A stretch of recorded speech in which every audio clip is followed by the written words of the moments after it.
Welcome back for another deep dive. Today, we're going to be talking about something that you actually see every single day. You see it all the time. It's video bitrate. Oh, yeah. Bitrate is very interesting. Have you ever thought about, like how YouTube manages to, I don't know, fit a whole movie onto your phone? Right. Or like why Netflix sometimes looks all pixelated? Yeah. That's where bitrate comes in. It's like the unsung hero of smooth, high-quality video. And it's honestly way more exciting than it sounds, trust me. Yeah, what's really interesting about bitrate is it's basically a measure of how much visual information is like flowing through your internet connection every second. Okay. So you can kind of think about it like a data highway. Yeah. Like the wider the lanes on the highway, the more information can travel down that highway smoothly to your screen, and you get a clearer picture, essentially. Okay, so I'm picturing this data highway, right? I like that analogy. But how much traffic are we talking about here? Yeah. Is there like a rush hour for bitrate? Absolutely. So for your like standard 1080p video, the kind you see on most streaming platforms, you're looking at 5 to 10 millips for a good bitrate. That's a pretty decent flow of data. Yeah. But when we jump up to 4K with all those extra pixels, whoa, hold on. Now we're talking bitrate rush hour. For 4K, you're looking at 15 to 25 millips to keep things running smoothly. Okay, so 4K is like rush hour. What about 8K? Is that like a full-blown digital traffic jam? It is. You're exactly right. 8K is amazing. But it needs a lot of data. Like we're talking 50 to even 100 millips. Wow. To put that into perspective, that's like downloading an entire music album every second. That's wild. Oh, that's a serious highway. But, resolution isn't the only thing that's affecting bitrate, right? What about frame rate? Does that play a role? It absolutely does. So frame rate determines how smooth the motion looks in the video, and that also affects bitrate.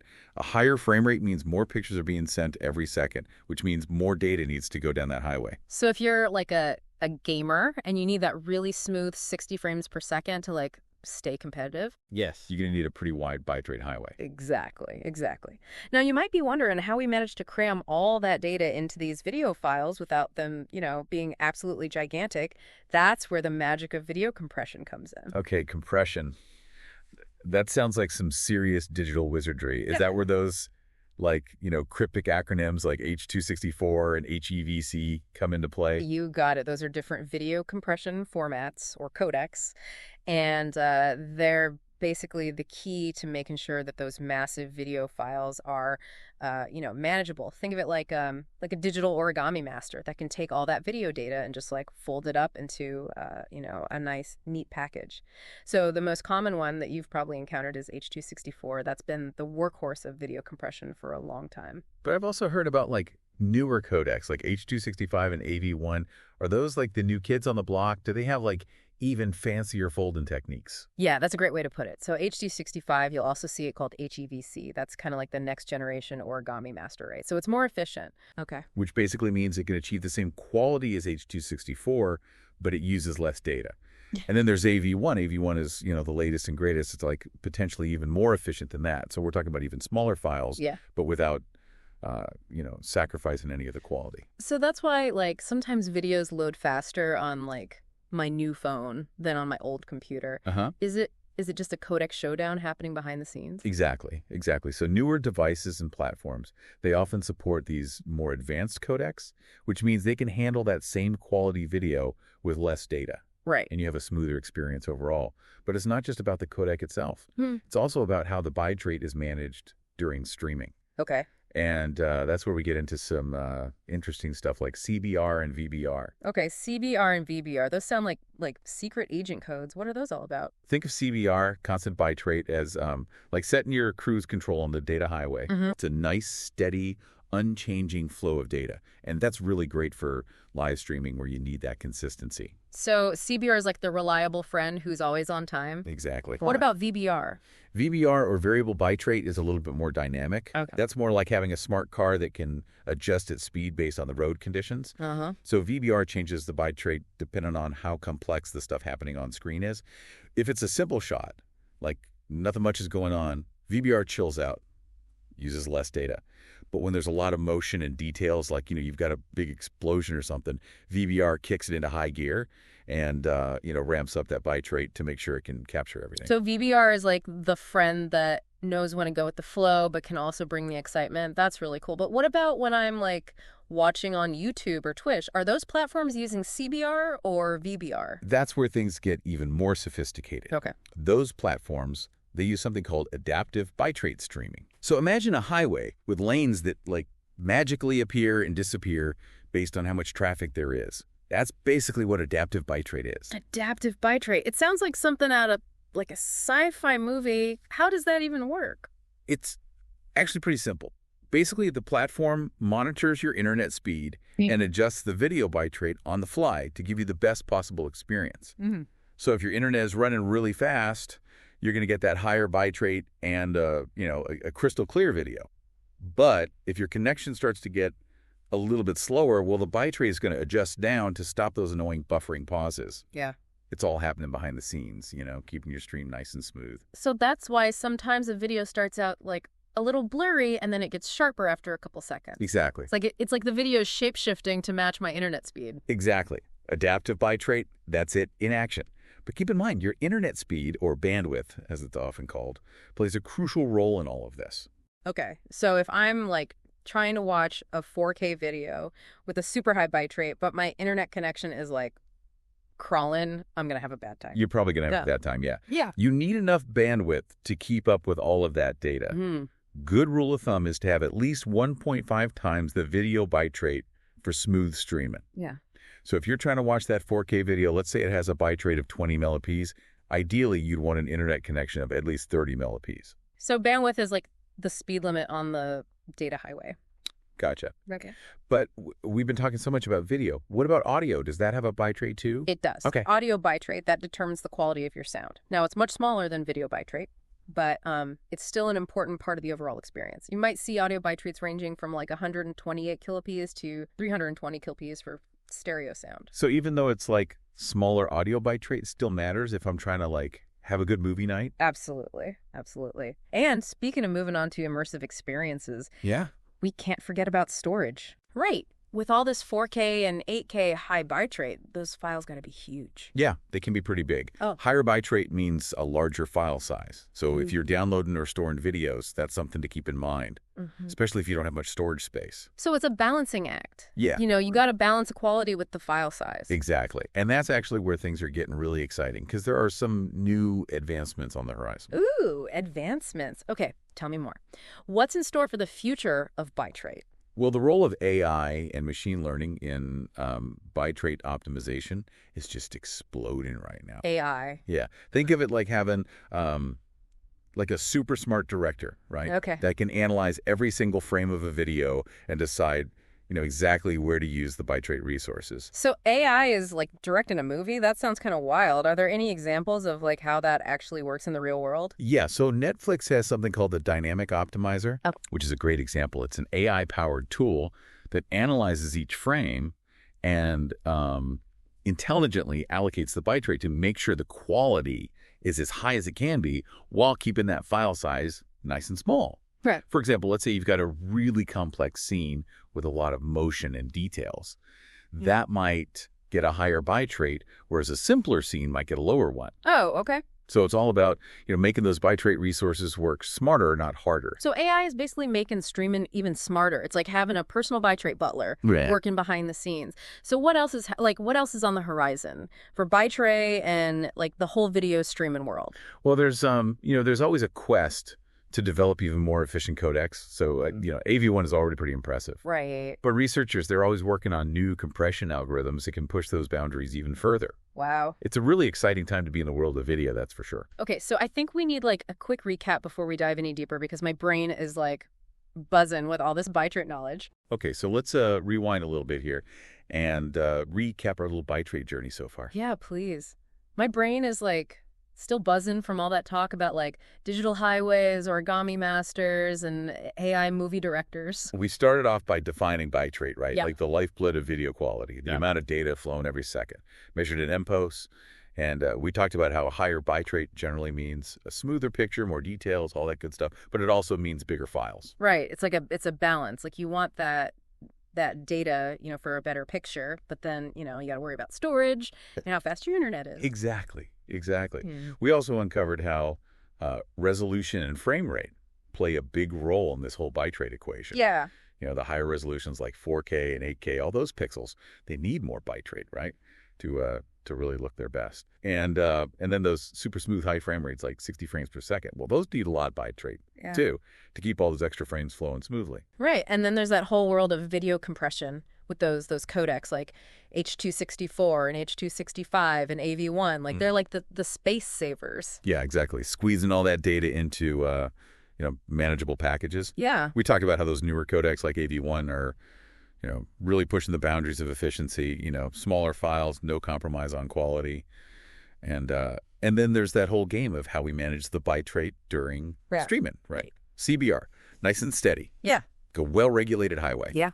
And then VBR, adjusting on the fly, depending on what's going on in the scene, like a self-driving car, navigating traffic. I love that VBR analogy. It's like it's way easier to picture than just trying to remember what the letters stand for. I'm glad you like it. Yeah. And we can't forget about adaptive bitrate streaming, which is like constantly monitoring your internet speed and adjusting to give you the best experience, like a streaming superhero. Yeah, like a little bitrate butler, making sure everything runs smoothly. Exactly. Now let's switch gears a little bit. Let's dive into some specific scenarios. Okay. I know you're probably curious about some practical tips. Yeah. So let's start with, let's say you're uploading videos to a platform like YouTube, right?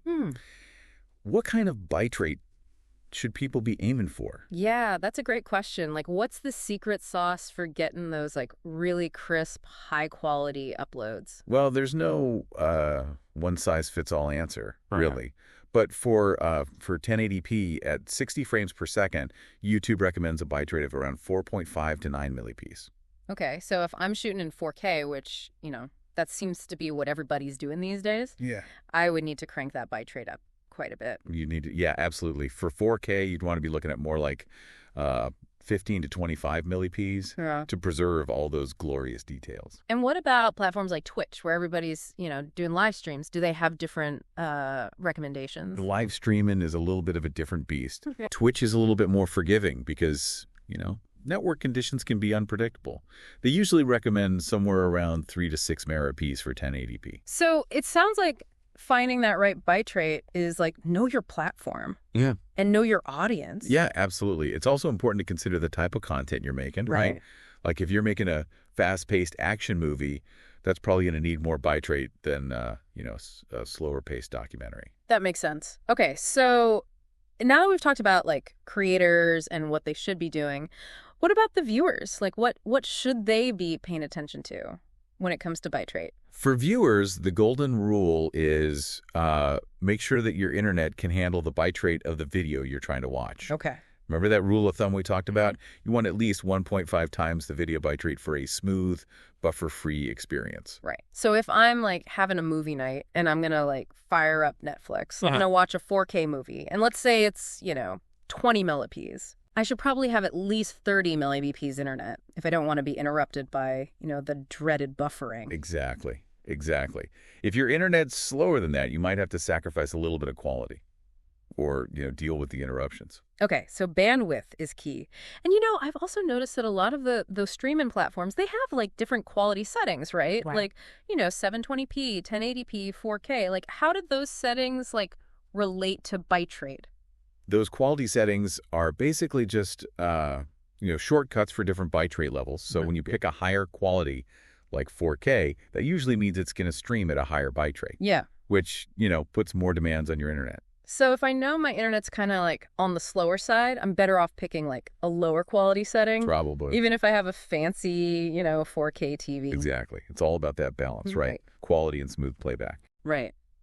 Now let's talk about AI again. Remember how we were talking about AI? Like bitrate optimization. It just feels like we're like on the edge of something really revolutionary. I think so too. Yeah. AI is getting really good at analyzing video content and making smart choices about where to put the bitrate. It's like, like a digital director. Yeah. Who just knows how to make the most of every bit of data. Are there other like real world examples of AI being used this way? I know we talked about the Netflix dynamic optimizer, but is there anything else? Oh yeah, tons of streaming platforms are incorporating these AI-powered tools now. They analyze the content, they figure out which parts are more complex, and then they allocate the bitrate accordingly.